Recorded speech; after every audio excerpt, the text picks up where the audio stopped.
শীতের প্রথম দিকেই যখন বাজারে কাঁচা টমেটো দেখলাম আমার কিন্তু লোভ সামলানো মুশকিল হয়ে গেল। আমার অনেক পছন্দ এই কাঁচা টমেটো। আর আজকে আমি ভুনা ভর্তা করব। আমি যেভাবে করেছি সেইভাবে করে দেখবেন।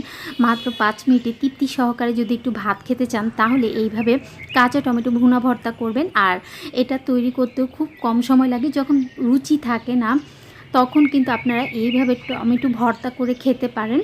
আর এটা ভুনা ভর্তা বাটাবাটি ঝামেলা ছাড়া খুব সহজেই। প্রথমে আমি কাঁচা টমেটোগুলো ধুয়ে তারপর কেটে নিয়েছি, কারণ কাটার পরে এটা ধোয়া যাবে না। তাই টমেটোগুলো খুব ভালোভাবে ধুয়ে আমরা যে আলু কুচি করি সেরকম কুচি কুচি করে নিয়েছি। আর এই কাঁচা টমেটো ভুনা ভর্তা করার জন্য আমার লাগবে একটা পাকা টমেটো।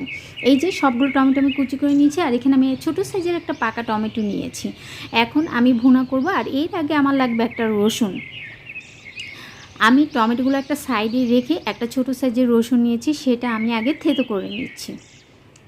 রসুনটা খোসাটা ছাড়িয়ে খুব ভালোভাবে আমি একটু থেতো করে নিচ্ছি। আর এইভাবে রসুনটা থেতো করে ভুনা ভর্তা করলে সত্যি অমৃত লাগে। আমি তেল দিয়ে দিচ্ছি, তেলের পরিমাণটা একটু বেশি হয়ে গিয়েছে, আপনারা একটু কম দিবেন। আর রসুনটা থেতো করে নিয়েছি সেটা দিয়ে দিচ্ছি, 2টা শুকনো মরিচ দিয়ে দিচ্ছি। আর এভাবে ভর্তা করলে কিন্তু বাচ্চারাও খেতে পারবে যদি ঝালের পরিমাণটা একটু কম দেন। যখন খুব সুন্দর একটা রসুনের ফোড়ন তুলে আসবে, ফ্লেভার বের হবে, তখন আমি পেঁয়াজ কুচি আর কাঁচামরিচের ফালি দিয়ে দিচ্ছি, সামান্য একটু হলুদ দিয়ে দিচ্ছি কালারটা সুন্দর হওয়ার জন্য। চাইলে কিন্তু হলুদটা পুরোই স্কিপ করতে পারেন। পেঁয়াজটা ভাজা ভাজা করব আর দিয়ে দিব আমি একটা পাকা টমেটো, কারণ টমেটো আর পেঁয়াজটা খুব ভালোভাবে আমি ভাজতে ভাজতে এখানে নরম করে ফেলবো।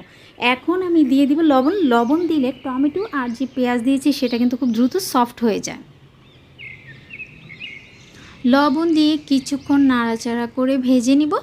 এখন আমি দিয়ে দিচ্ছি আরও কিছু কাঁচামরিচ। আমি 5-6টা কাঁচামরিচ মাঝ বরাবর এইভাবে ভেঙে দিয়ে দিচ্ছি, তাহলে খুব সুন্দর একটা ফ্লেভার বের হবে। আর ঝালটাও খুব বেশি মনে হবে না, যেহেতু বাচ্চারা খাবে তাই আমি ঝালের পরিমাণটা একটু কমই দিচ্ছি। এখন আমি কেটে ধুয়ে রাখা কাঁচা টমেটোগুলো দিয়ে দিচ্ছি, তারপর লবণ দিয়ে দিচ্ছি। যেহেতু টমেটোর ব্যালেন্সটা ঠিক রাখার জন্য লবণের পরিমাণটা একটু বেশি হবে।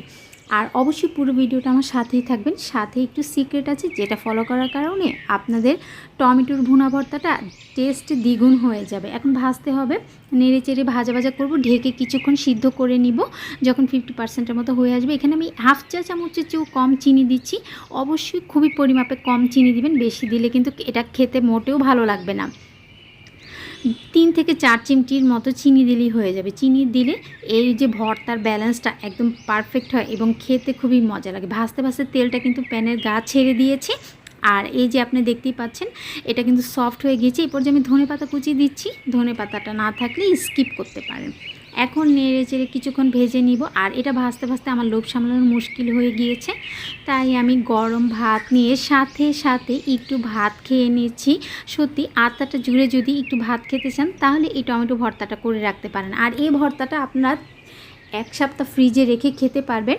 যেহেতু এটা কাঁচা পেঁয়াজ দেয়া হয়নি, এটা চুলায় করা হয়েছে, তাই বেশি পরিমাপে করে আপনারা কিন্তু ফ্রিজে রেখে দিতে পারবেন। আশা করি আজকের এই কাঁচা টমেটোর ভুনা ভর্তার রেসিপি আপনাদের ভালো লেগেছে। ভালো লেগে থাকলে আপনার ফ্রেন্ডস এবং ফ্যামিলির সাথে শেয়ার করবেন। আবার ফিরে আসবো নতুন কোনো ভিডিও নিয়ে ইনশাল্লাহ। আসসালামু আলাইকুম। সবাই ভালো এবং সুস্থ থাকবেন। আল্লাহ হাফিজ।